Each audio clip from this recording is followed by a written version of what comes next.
Hello, welcome to the Lala Show. My name is Elle. My name is A, and this is episode 2 of our podcast about Chinese entertainment and related matters. Yay, so watch episode 1 and watch us fail. I'm just kidding. We didn't do too bad, I don't think. I think it was... No, we didn't. It was a good start, I think. Work in progress. But how's it going? How are you doing today? I'm not the best. I'm having like massive PMS. Is PMS even the right word? Because I think PMS is like for after your period, but basically is it pre or post? I never know the difference. But honestly, like three weeks out of 4 every month is a struggle anyways. Yeah. But yeah, I had like really bad pre-cramps, like pre-menstrual cramps last week, and then this week I have regular cramps with bleeding and everything, and I also have developed this so my friend a few months ago was telling me about, she gets a cough like the week before she gets her period, like just this weird out of nowhere cough. Yeah, period cough. And so I was like, oh, that's so strange. And then last month I got period cough on the first 2 days of my period. And then yesterday was the first day of my period, and I also got period cough. Although, luckily, it's gone today. I was actually really scared yesterday. I was like, what if I'm still coughing tomorrow? Like, just hacking everywhere while we're recording the podcast. That's crazy. I've never heard of period cough. I mean, the only thing is I break out and I have boob aches, but I've never heard about somebody coughing. Yeah, it's weird, right? I don't know, but it's a thing that has happened to me twice in a row now and has happened to my friend lots of times, so I'm assuming it's a real thing. It's not pleasant. That's weird. What do you do when you get cramps? What do you do? What do you take? So I actually do like the Chinese medicine thing, and so then I take these pills. Like they're like motherwort pills, I think. It's called 益母草 or something. 益母草. Yeah. And I don't understand Chinese. Yeah. And then afterwards I take those 乌鸡白凤丸圆. It's like the chicken You're so whatever. Asian. I'm really Asian. That's crazy. I've never even heard of these things. Yeah, but I don't do so I've done like some of the other stuff before, like drinking the red date water or eating like the raisin rice stuff. But overall, like I can't do that much of that stuff because then it's like my body reacts poorly to things that are too what is the word for that? Like sugary. No, it's like when it's how your body is like either hot or like cold or whatever. Yeah, you've talked about this a lot. Yeah. And then like when you're on your period, you're supposed to be like colder, but then I don't react well to things that are supposed to fix the coldness because then it just kind of triggers the heat in my body. Oh my god. Yeah. You're the first person that's talked so much about like Chinese medicine and like that stuff with your body, like to me. Like the first person to talk to me about all of that stuff in such depth. I think it's really funny. I don't know. I'm just so American in this way where I take Advil and I'm good. Well, okay, that's the thing though. Sometimes like painkillers don't work for me. So yeah, I think Tylenol doesn't work for me anymore. I used to take Tylenol like when it got really bad. Sometimes I take Midol, but I feel like it sometimes works and sometimes doesn't work. So yeah. Oh, wow. Do you have any good home remedies for period? And honestly, no. Like I literally, like I said, I take Advil and I'm pretty good, and then sometimes I just let it weed out because I know people who have seriously bad cramps and like they can't leave the bed or they get nauseous, and I think that's kind of really sucks, because like really for me it goes for a day and I'm done. So I don't really have, but my mom always says to like drink warm water or have warm packs on your stomach and kind of just like lie there. Or ginger teas are really good for you. But yeah, apparently I feel like that whole drinking tea and having herbal medicine thing is a very Asian tradition versus in Western culture it's just like pop a pill, you're good. But sometimes the pill doesn't work and that's the problem. Exactly. That's when they turn to like more traditional forms of medication. Like Asian medication. Yeah, but that's enough about my uterus. How are you doing?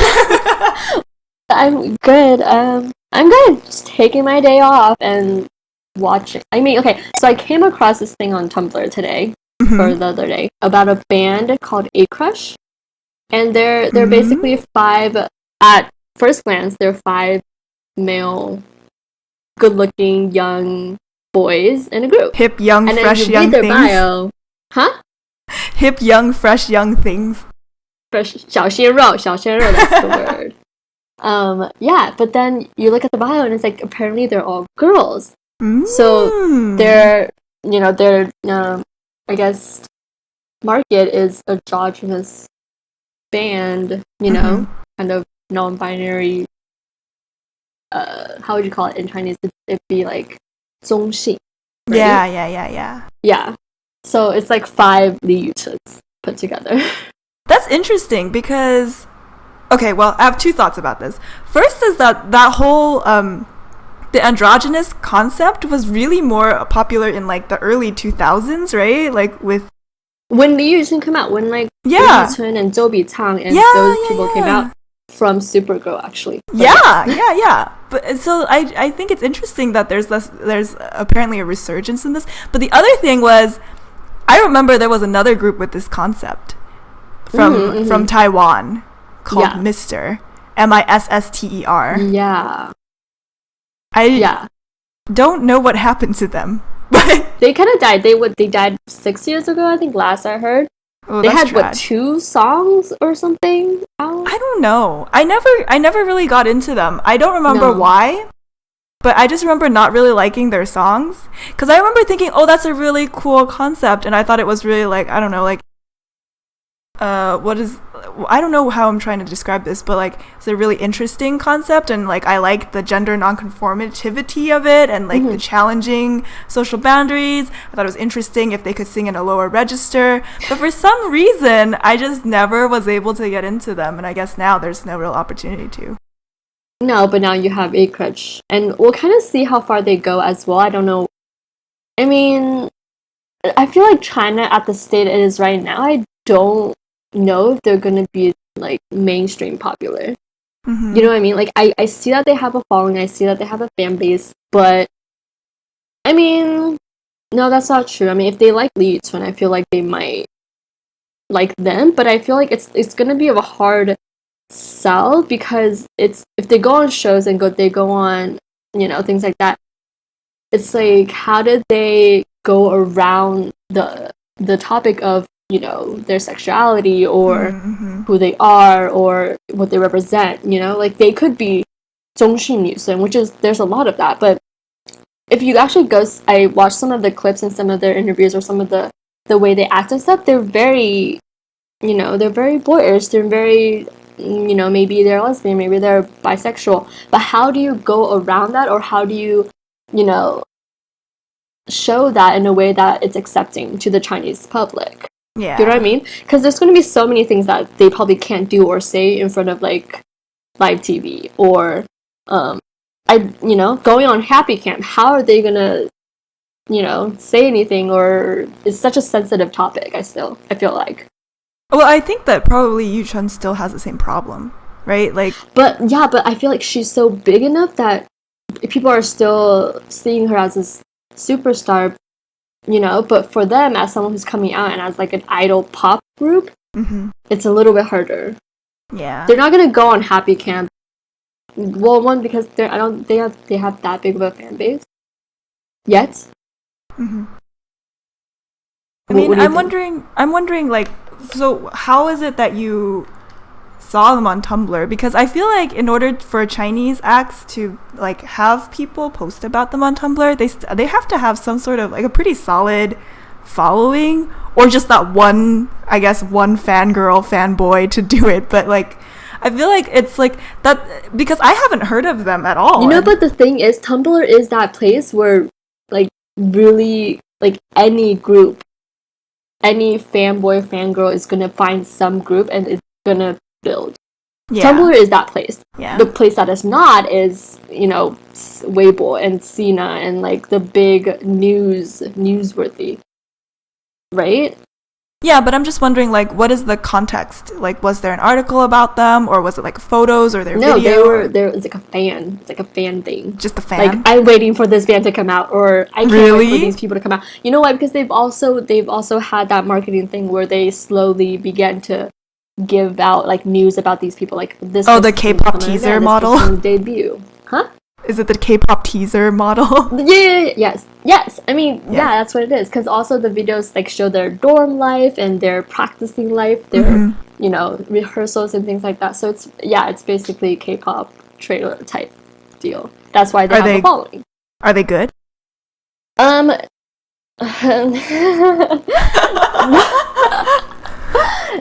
mean, what is good? You know, I don't want to get squashed, but. Not my cup of tea. Obviously, there are other people's cup of teas, but it is what it is. I mean, I just feel like at this point, China's not ready for them. Like the young kids are, the Zhou Ling Ho, the Lin Ling Ho maybe are, but they're never gonna go around the topic of saying, "Oh, this person is gay. They probably have a girlfriend," or you know what I mean? Like not in the U.S. The U.S. If you're gay, and you're still gonna have a following. Yeah, but I mean, I think the success of people like Yuchun and oh, sorry, I totally butchered her name. I can't. Yeah, but you know who I'm talking about. Yeah, Yuchun and then Zhou Bichang. It's like because everyone has like a process before they get famous, right? And I remember that when right, like during their season of Supergirl, I'm sure, like I mean I don't remember, but I think they also had to deal with a lot of the like questions about their sexuality and gender, like you know, or gender expression, and so I feel like the fact that they were able to get past that and succeed, because I think that the Chinese market is a lot more willing to accept androgyny as long as they're not explicit about sexuality. I think they're willing gender. to accept androgyny, still thinking that okay, this person's gonna get married and have children. Yeah. How? Because he looks like a boy. You know, that's the question. Like they're still gonna think你是一个很帅的女生. What kind of guys do you like? 你的男神是谁? They're still gonna ask those questions. They're never gonna be like, so 你的女神是谁? You know what I mean? Like, they're never gonna cross that line. They're gonna accept the fact that she is a 中训女生, but they're never gonna accept the fact that she's probably gonna end up with a girl. Yeah, I mean, I would agree that right now China is not at that point yet, but I think that in terms of whether or not this girl group, boy group, gender non-conforming group can succeed, I actually would think that, like, you know, they have a pretty good shot. And, like, it wouldn't be the weirdest thing in the world, because given the success of TF boys, which I don't understand, honestly. I mean, nothing against them. They all seem like lovely children, but they are literally children. Exactly. And the fine thing is, if you're a TF boy fan and you're like this 12, 10-year-old girl, okay, oh, that's really cute. But if you're like our age and you're fanboying over TF boys, there's an issue there. It's just awkward, I feel like, because it just gets creepy. It does get creepy. Like, I can never say that anyone from TF boys is, oh my god, he's so hot. Like, it's because they're like 5 years old.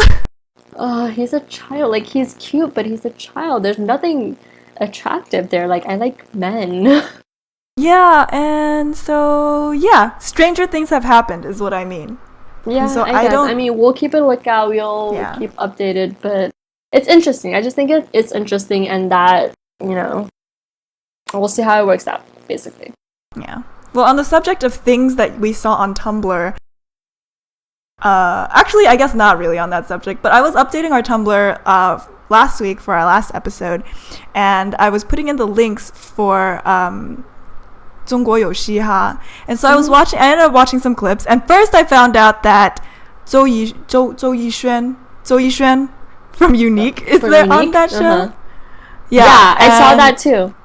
Which I thought was weird, but I guess makes sense, because Unique hasn't been promoting in like a really long time, and I guess he's got to find some way to make himself relevant. I just never liked him, to be honest. I know he's your bias of the group. I liked him because he's age appropriate and responsible, and I'm attracted to responsibility. Oh, That's gosh. my type. Responsibility is my To, type. But then I think his the way he has presented himself in the show so far has made him not my type anymore. It doesn't seem like the nice, responsible, dependable guy anymore, and more like a really posery. I'm telling you, everybody in that show is posery.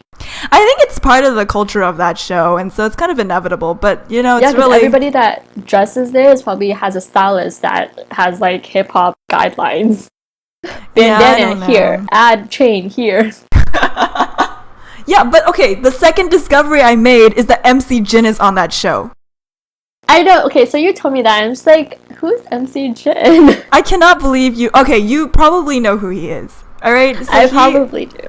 I really love MC Jin, and I'm about to go into this really long spiral about MC Jin. Okay. So stop me if you have to. But I think okay. So first of all, MC Jin came up around like the early 2000s, I would say, and he was on a show called 106 in Park on BET, and he did freestyle rap battles, and so he rapped against a bunch of other people, and he won all of those battles and was like, I don't know, crowned the champ, like unofficial champ. Like they basically stopped pulling him out or stopped bringing him out to battle against other people because he won so many times. And after that, he signed a record deal with Rough Riders, which is like a pretty well-respected music label, and he put out an album, but it didn't do very well. And then after that, he was dropped from his label. He went to Hong Kong, and he released some albums in Cantonese there, and he did some acting and stuff like that. And so he's in Hong Kong for a while, and then in the past maybe 5 years or so, he came back to the US and put out 2 new albums in English. He's a really, really good rapper. He's really self-aware and societally aware. And I actually really, really like his last album, 1459. And I would recommend that you listen to 2 of the songs on there. My 2 favorites are Eat, Sleep, and Die and Money. Mm-hmm. They're really good. And it came out during a time when I was like really like struggling, you know, like with like what I was doing with my life. And so I felt like it like really... it meant a lot to me. Those songs meant a lot to me. And so like I really like him, and I know, and it's interesting because something that he has said himself in interviews is that people always ask him like why he hasn't tried to get into the mainland Chinese market, because he'd make a lot of money and he'd be really successful given his, like, you know, he has a lot of credibility, like street cred based on his Yeah, and so he always said, like, because he doesn't speak Mandarin and he doesn't ever want someone else to write for him, so that's why he's never tried to enter that market. And so it's interesting that he is on this show because I mean, first that he thinks that he's changed his mind about that, but second, I guess he hasn't necessarily, since he did say that he's learning Chinese for this show, which I think is a really intense thing to do, to learn like basically another language and then be able to like battle in that language, which I think is why he might be less impressive when you're listening to stuff he does.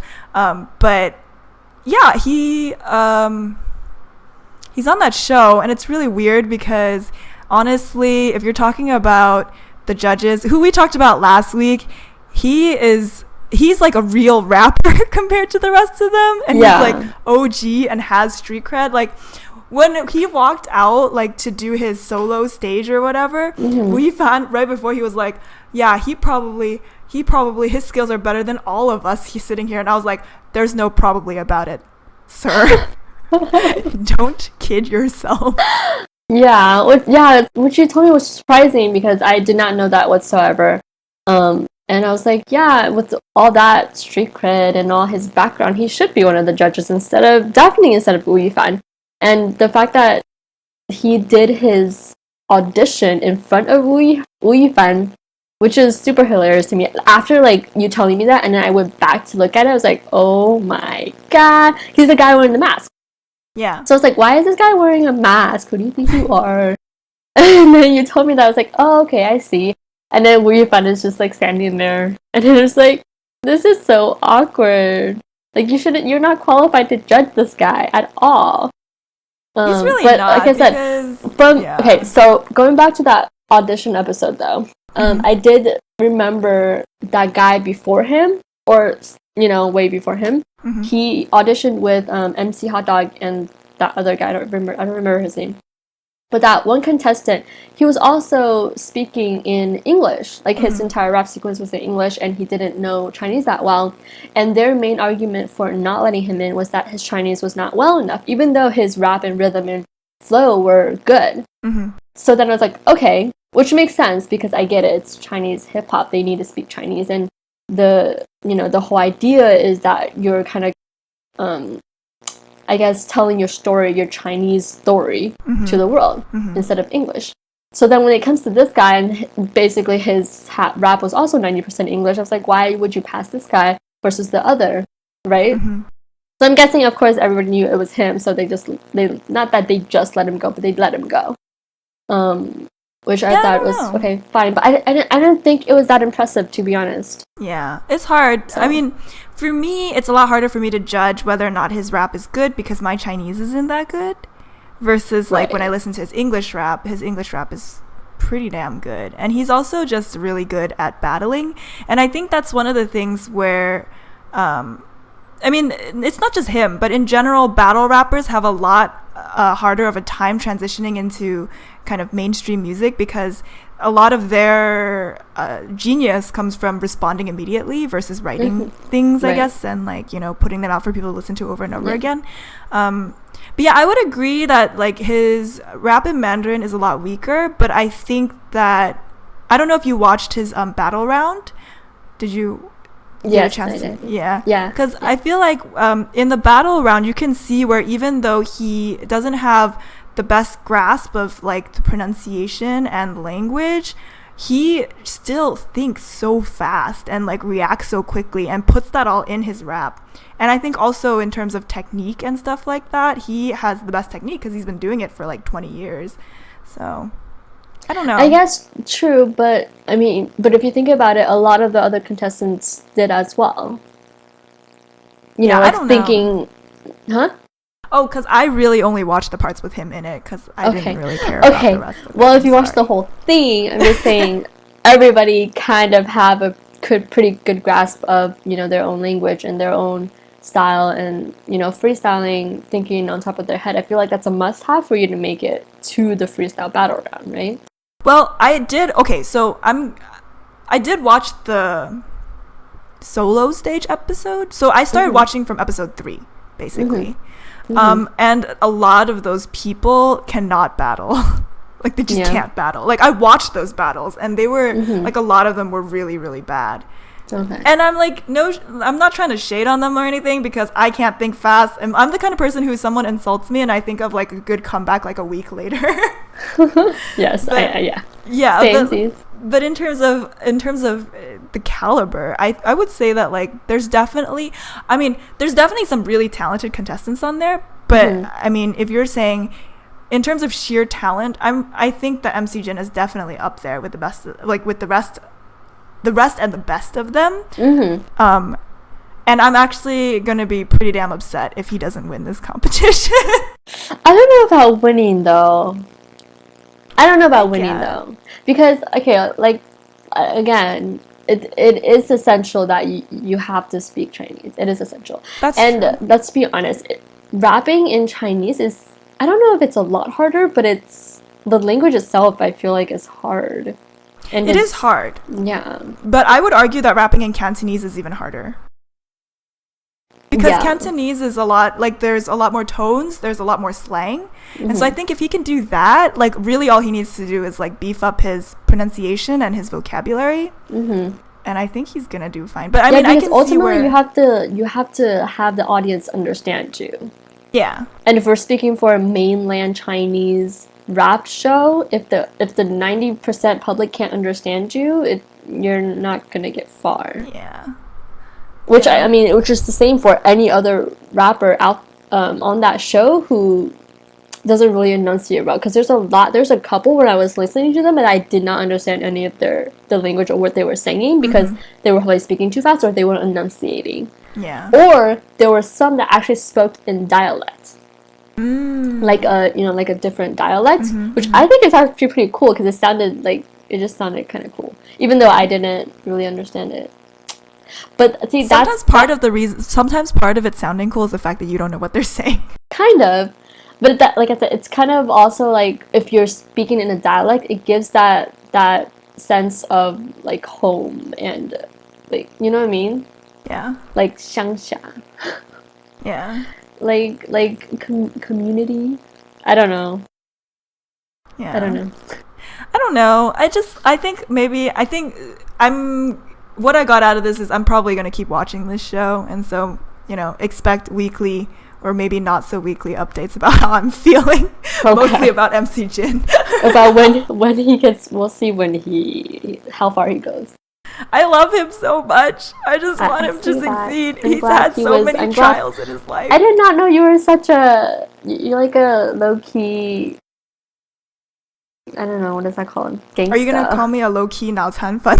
No, you're a low-key gangster. You listen to rap music speaks to your soul. I told you I sometimes listen to rap, but I don't listen to a lot of rap. MC Jin is your soulmate. He's not my soulmate. He just understands me. He understands my struggle. I just want to be his friend. Okay. My soulmate. Oh, I was gonna say my soulmate is Jingboran, but I guess it's not. No, it's not. Tragic end of that romance.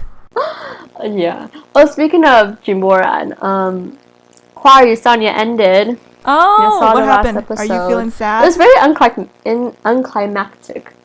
Very unclimactic. It was kind of just like the last episode was like 2 days, and then they had a heart-to-heart talk with each other, and then the last scene was them walking to a plane. That sounds very unclimactic. Anticlimactic. Anticlimactic. Damn it. Yeah. Okay, but yeah, it ended. I think you should watch it. I'm not going to. I'm never. You're gonna like him even more. Yeah, that's why. That's a tragedy. I have to spare myself from that kind of pain. He was very loving in this show. Like, he was that big brother that you have always wanted. Yeah, and that is why I told you my type is the responsible type. Do you think this is gonna help me in any way to get over my love of Jingboran? Because no. I don't think it will. Did I tell you that he kissed Nini in the very first episode? No. He kissed her goodbye. They were in the house together and he kissed her goodbye. I don't know why you have to stab this knife deeper into my heart. It was such a cute moment because it wasn't like in front of the cameras. It was like off camera, but they kind of went into it, and then you can see him like lean in to somebody, and obviously it was her. Honestly, like, they're really cute together. It just hurts me a lot. Okay. Okay. But I mean, back to that show. I think the reason you should watch is I feel like the character development of all of these people are really clear. And I feel like they're super, like, you would want to hang out with them. Because you got 4 guys, you got 4 girls. You got the 4 big brothers. That one is, you know, caring and lovable and is a good listener, i.e. your boyfriend. Not my boyfriend, my ex-boyfriend. And you got one who's, like, super social and kind of crazy and does all these adventurous things and, like basically someone who... He's like a big brother but little kid inside, but he also knows how to cook at the same time. So he's kind of like an all-round, which is Yang Yongning, by the way. Have you heard of him? Yang Yongning. I've watched his dramas. Which one? I watched Pursuit of Happiness. Yeah, I have actually never heard of him, to be honest with you, until now. He was good in Pursuit of Happiness. He played this, like, you know, like this really nice, patient, artsy guy. He was the main lead. I liked him. I liked that drama. Well, I think it's stretching it to say I liked that drama. I enjoyed it, but I found a lot of faults in it. But I think I appreciate what it was trying to be, but it ultimately failed to become that thing. I mean, yeah. And I feel the same way about, like, In Time With You, but yeah, that's a story for another time. Okay. Well, yeah, I've never heard of him. I just know that he's Guo Taijie's boyfriend. Haha. Whose boyfriend? Guo Taijie. Really? Yeah. Oh. I think they were either on and off, or now they're off, but they were, I don't know. But they used to date. Anyways. But yeah, he's really cool. He's like this great athletic guy, but he's also a cook, so he's kind of like all around, like, nice guy, fun to hang out with. And then you have Zhang Rouying, which I liked his dramas. I've talked to you about him, right? Yeah. Zhang Ruoyu. Yeah.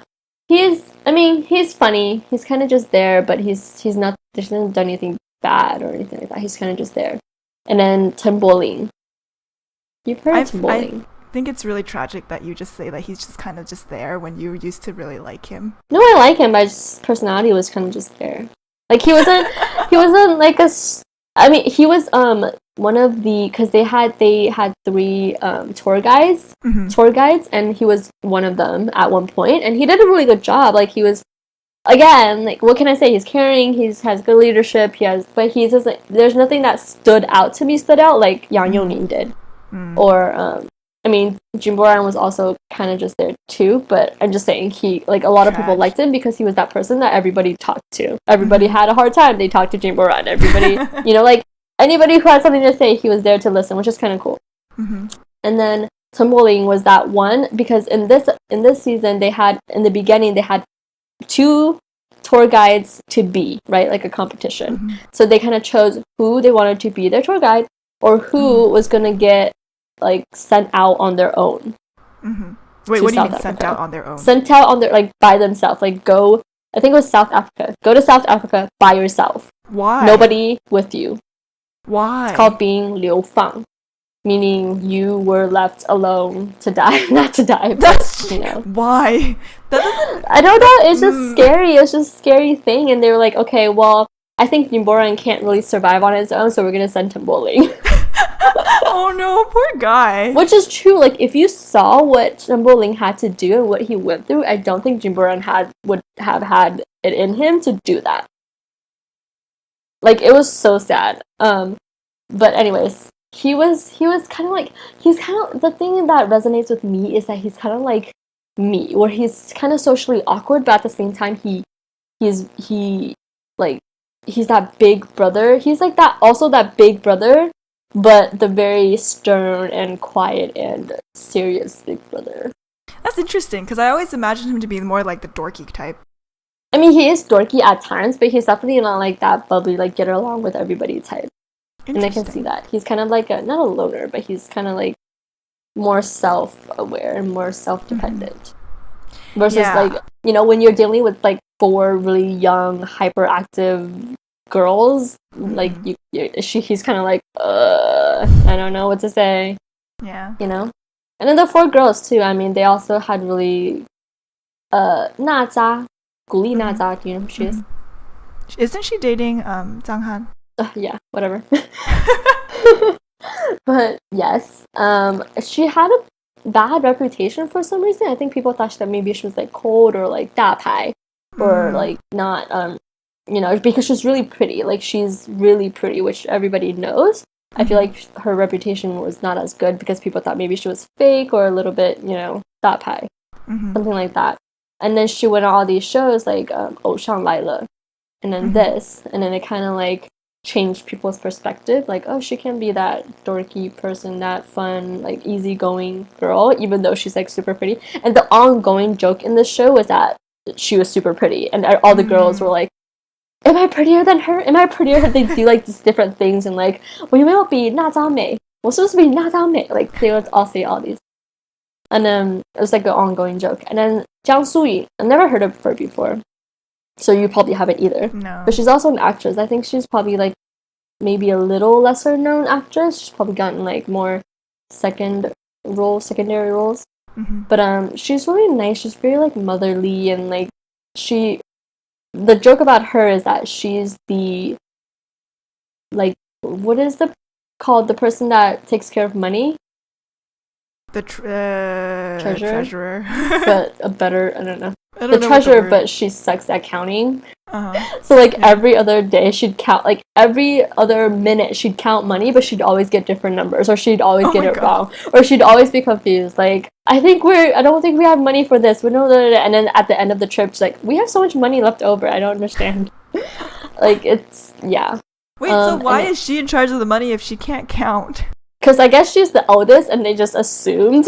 Oh my god. They're like, oh, okay, you're the big sister of the group, here's the money. And then, like, the whole time she's just like, wait, 1, 2, 3, 20,000? No, 200,000. Wait, what? Yeah.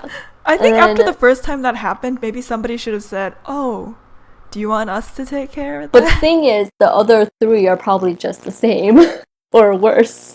Why? Because then you have the last two. Okay, so Song Zuer and Lai Yumao. They're super young. They're like 90后. One's 18 and one's like 21 or something.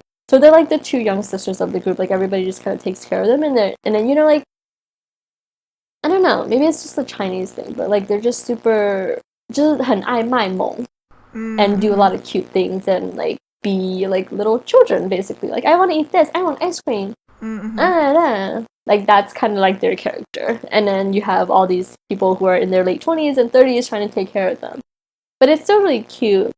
But like, why wouldn't they give the money to like one of the guys, for example? Because someone who can just count money correctly. See, I can see where me watching this show, I just get really irritated because I am all about efficiency. Oh my god. Okay. But I don't know. I just felt like the idea of watching the show is that you kind of, insert yourself in it. Like, oh, which one would I be? Or this would be fun if we were not a group with people like this. It'd be cool to have 4 big brothers like this. It kind of also is just like a show that showed a lot of their true personalities, which is really cool. Which you don't see a lot in Chinese shows these days. Now you're seeing more of it. But before, like, how I feel like a main reason that K-pop got so big was that a lot of the idols were able to show their true personalities on TV shows and on reality shows and on like all of these shows, that they were able to play games and do these things that kind of show their dorky, funny, true side. Versus in China, you rarely had this. There was a lot of talk shows and like interviews, but not like game shows and reality shows where people acted like themselves. I don't know. Because arguably, the person that you are on, like, and I'm saying this as a general thing, even about K-pop, but like the person that you are on television and in public doesn't necessarily have to line up with who you necessarily, quote unquote, really are, right? Because you're still a stage persona, right? Yeah. To a certain extent. But I would agree that I think that a big key to the success of K-pop is just the amount of exposure that they get on different outlets. So yeah, I mean, I can see where it would be an interesting watch, but yeah, I'm just not, I don't feel compelled to watch it. Fine. But yeah, that was my finale rant. Well, I'm sorry that you didn't get to get a good cry over the ending. That's usually one of my favorite parts of watching like the last episode of a show, is getting super emotional and just crying everywhere. Really? I don't cry. Usually I get teary-eyed, like how when you get your throat kind of clenches and you get tear ducts in your eyes, but I don't cry. I usually get teary, but if you get me really good, then I'll start crying. Wow. We should see it. We should see something together. At least super sad. Well, it doesn't have to be super sad. It's mostly super sentimental that gets me. Aww. I actually can't even remember. I might have cried at the end of 放开我 Baby, the first season. When Ma Tianyu had to say bye to Jackson, I might have cried. I might have. I don't know. Oh. Yeah, I don't know. Okay. Anyways, I want to talk about Superboy again. Okay. I'm still watching it, and there's a part of me is like, why am I still watching this? Especially after I started watching 中国有嘻哈 as well, because I was like, well, I mean, there's a lot more talented people on 中国有嘻哈. Yes. But, I'm in it to win it, and so I'm still watching Superboy. And so I had a few thoughts that I wanted to share with you, since you maybe stopped watching it. Okay, yes. Recap me. So first, that guy who they say is super Yangchi or whatever, who studied in New York for a while, or Boston or whatever, he's still on the show. And in this most recent episode, he sang Poker Face by Lady Gaga along with Guitar Guy. And I just wish they would stop having him sing songs in English and he needs to stop trying to be so dramatic, because first, his pronunciation is not that good. Second, it just looks over dramatic, and I'm just like, you're embarrassing me. So there's those two. And then that one guy whose name I don't remember, who has like the weird looking face. He looks like, you know, one of those people who'd be Wang Hong, like for being like interesting looking. Like not necessarily handsome, but kind of alien looking. Like plastic surgery looking? I guess, yeah. Yeah, that kid, he sang that song by Hua Chengyu that you sent me last week that you were like, this is my favorite song that he ever did. Oh, he probably sang it because for the judge. What judge? No, not that song. A different song. The song about Sun Wukong. Oh, yeah, okay. Yeah. But then it was exactly like Hua Chengyu's performance. He probably just took it. No, like everyone was saying, like even his mannerisms were the same. And so it was, but he actually won his round, but I don't know. And then Wei Xun, 我看好他. Who? Now I have to see Wei Xun is the one who was on this like other singing competition in 2014, and he like I think he won, and then afterwards he like descended into obscurity, and then he was like, he's 29 now, so I think he's actually the oldest one in the competition, and he was like, I still want to pursue my dream. And he is one of the only ones with actual like potential. Like he's a pretty good singer. And so, but the thing is though, like he's kind of forgettable. Like I keep forgetting to mention him even though I've written his name down in my notebook. It's like, yeah, like he has talent, and so I actually like I'm kind of pulling for him to win because I feel like he's the only one who could really like make anything out of that. But it's interesting because he is a lot older than everyone else on the competition, and yeah. And then Yang Ji, this week he sang a song without the help of his keyboard, and he won his round, but I still was underwhelmed by him. What did he sing? He sang this song called 有没有 By who? I don't know.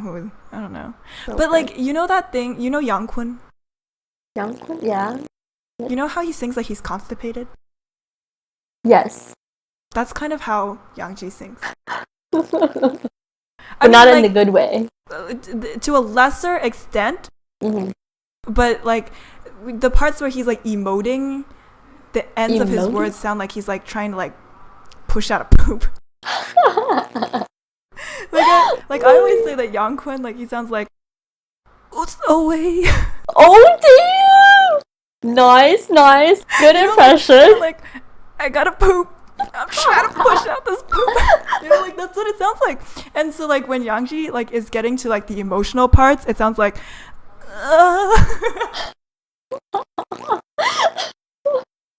Oh my god, I have to watch this. I mean, it's not bad. I mean, it's not awful, but it's just also not good. And so like I continue to feel like he's just really overhyped because he's just not that good. Yeah. I don't know.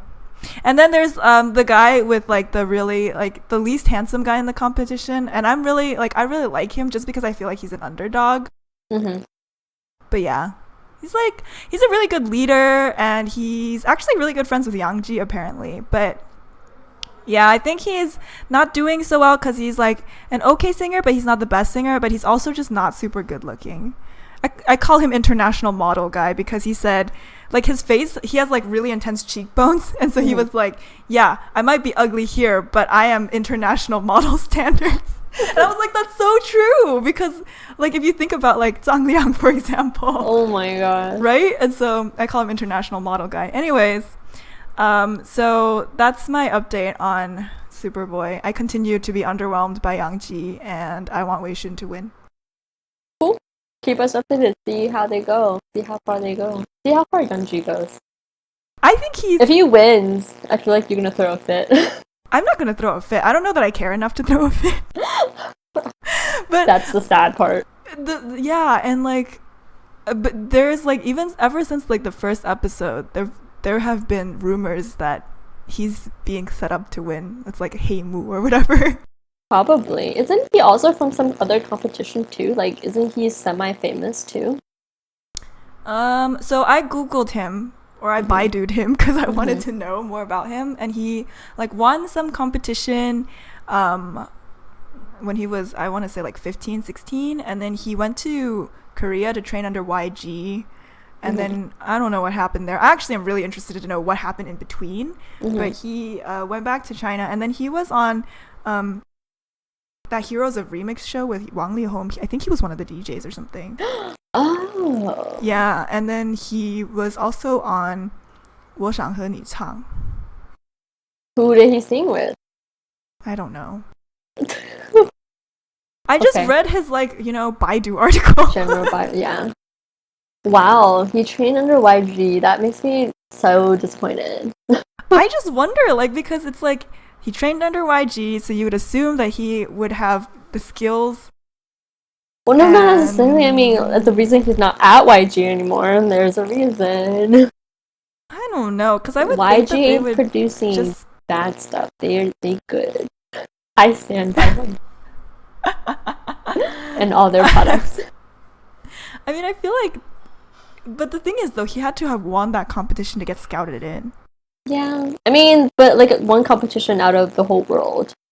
A lot of people win a lot of competitions. That's true, but he won like the entire Chinese competition or whatever. Which, like, okay, that's. But so did Jimboran, and I don't think he's the best singer in the world. Jimboran. He won a competition. It's true, but I mean, arguably the other people in that competition weren't great singers either. I'm thinking about Li Yifeng. Wait, he was on that show with him? Yeah, it was like him, Fu Xinbo, oh my god! Chao Renliang, may he rest oh in my peace. God, who's Chao Renliang? Wait, oh, I know. Oh my god. Li Yifeng and Jimboran are the same age? I don't know if they're the same age, but they came out of the same competition. That's they're probably crazy. they're friends. Like they're friends. That's really weird. Okay. Cool. Keep us posted on Superboy then, I guess, yeah? I will, because there's no other person who will listen to me talk about Superboy. Oh. Alright. What is your Rex and Rex for today? So I don't think I have a train wreck this week. Maybe I will if I watch more of China's Got Hip Hop. I mean, there were some pretty good wrecks, like train wrecks in that, but yeah. So I'm going to recommend, first I'm going to recommend that you listen to those 2 songs by MC Jin, which I will post on our Tumblr page because they're important to me and I want to share them with you. But I'm also going to recommend, one song is called Yi Jiu, and it's by Chen Yuebing, and he was on Superboy, but he got eliminated. He was one of the Qinghai 6. He was the singer-songwriter, and I thought that he was really good, and I actually didn't realize that he hadn't made it into the top 15. But that song is really good, and I'm also going to recommend a song by Jason called You'll Never Know. Jason I listened to featuring on this rap track, this Taiwanese rap track a while ago, which the rap was pretty terrible, and I really only listened to that song because of his chorus. But some of the best parts of that song, if you want to listen to it, are the fact that there's this guy who just like growls the whole time. Like I don't know if he's trying to like sound like T.O.P. or if he's trying to sound hard or whatever, but he sounds like this, and it's just like, oh my God. And then one of the lines, my favorite line is, "Oh my Jesus," and it's like said totally unironically, like no, oh my Jesus. And I was like, are you serious? Is this really the line? But yes, so I'm gonna recommend that song by Jason because Jason has a really smooth voice and I like R&B music. And so yeah, cool. We'll also post that to our Tumblr. Yes, please. Okay, so my recommendation of the week is, I mean, it's already out and you probably already know it. It's Midnight Diner. So there's a Japanese version of it. I also just found out there's a Korean version of it. And they all kind of just seem similar. It's like the same setting, really. Like you have the one guy who's like the owner of the diner, and he has the same scar. Every version has this old guy with the same scar on his right eye, which is really weird. Like I didn't know you want to copy to the same place, the same scarring, the same lineage. I don't know, whatever. Wow. But it's the same concept, but I think maybe the stories are different and the food is different. Like they cook different food, and then at the end of each episode, like they teach you how to make the food, which is really cool. I like to cook. Oh. Yeah, but I think what's good. What's good? What's good about the Chinese version is that they have a lot of star guestings, like a lot of big name celebrities going into this and then making these little shorts. So like I think two of my favorites are the one that you showed me is Mark's daughter, which is actually by Mark Zhao Youting. And he does a pretty good job in it because he acts as a deaf person, which I mean he did a pretty good job, and the story was really heartfelt. Like all these little mini stories are pretty heartfelt and like really good. I think haven't had one that like really disappointed me, but there were a couple that kind of just disinterested me. Which is good about the show is that there are literally little segments and little stories that you can kind of just pick and choose from. Like you don't really have to watch it from A to B, like 1 to however many episodes. You can just kind of pick in the middle. And then there's one with Xiao Jingten. I was surprised because I didn't know he was acting because I haven't. Yeah, maybe I'm just not following him enough. Huh? I've never seen him act before. Yeah, so I don't know if it's I'm not following him enough or he's just this is his first thing, but he did really good. He acted as a I don't know what, but some kind of cancer patient, like a cancer patient. So he falls in love with this other cancer patient. I don't know if it's cancer, it's some kind of sickness. I'm just making this up. It's a sickness that kills you basically. So they're both ill and they fall in love and they do kind of like this bucket list thing and they die at the very end. Yeah. That sounds like it's gonna make me cry. Yeah, I think that'll make you cry. I don't know. But those are kind of my top ones so far, and I'm really excited because there's a lot of actors that I really like are going in there, like Chen Yihan and Zhang Junning. Yeah. So yeah, I recommend that. And I don't think I have a train wreck for this week either. Maybe I just haven't dug hard enough. I should just dig more. There's bound to be something I'm gonna hate. Yeah, I mean, like I feel encouraged by your recommendation because I actually have really wanted to watch Mark's Daughter, but I've never felt like I'm in the right mood for it because I always have to feel in the right mood to watch like more serious things or sadder things. So okay, I'll have to check it out. Okay. What did you want to learn today? So today this is something that I have been seeing all over the internets and like the YouTube comments and stuff. It's when people put like the number 6. Liu, liu, liu, liu, liu. I don't know what that means. Okay, so this is honestly this is kind of old. I'm sorry, I'm dated. Like, I don't even think it's an internet slang. It's just like a general slang. It means like good, like really, really, really good. Because why? Because it's like 很溜, just like 很 like smooth, like 顺利 kind of type of thing.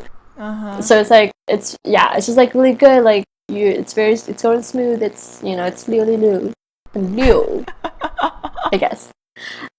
Speaking of which though, because like Chinese people like to like as far as online language and everything, it's a lot to do with kind of 谐音, right? Like like words that sound like something but don't, so they use it and then mix it slang. So as far as numbers, there's also 8, right? Ba. You know that one is, right? Ba. Goodbye. No. Or yeah, maybe. I think at one point it could have been, but now it means like fa, like fa cai. Oh yeah. Well, I mean that's like the traditional meaning, right? Anyways, like that's why people always want license plates with like all the 8s on it. Oh, okay, so you know that one. Well, that's a Cantonese thing too. Oh yeah. But like in terms of like the internet slang, I know that like if you put like 8s, it's like because okay, my aunt once sent me on WeChat this symbol like where it's like 2 8s and a happy face going like waving at me, and I just assumed it means bye bye. Yeah, I think that that too. But it would make sense if it was dated because it's my aunt who's a middle-aged woman sending me a sticker on WeChat. Yeah. And then what else? 4, obviously, death, whatever. Yeah. And then 5. Do you know 5? Ooh. Crying? Yes. I guessed. Haha. You guessed? Oh wow, nice guess. But I think this is also kind of dated. Like I don't know how dated, but I don't think people use it too often anymore. It's just when you're typing, it's like ooh, you're like ooh, crying. You know what's interesting about that? Thai people type that as ha ha ha ha ha. Because the number 5 in Thai is ha. They're happy as ooh. No. Because in Thai, 5 is ha. Oh, seriously? Yeah. So then it's ha ha ha ha ha. See, this is cultural. So much educational. Every single podcast we do is educational. Yes. And then our what is that called? Okay, right now we're being very Oh, I know what that means. Yeah. It means silly. Dorky. Very lame. Very... I always thought it meant like silly, but also kind of stupid. Kind of stupid. Like stupid. Yeah. I haven't heard someone enunciate stupid like that in so many years. That's dating. I do it at work all the time. It's really funny, actually. You stupid. 你好二. Yeah. Yeah. So I think that's it for this episode. Yeah.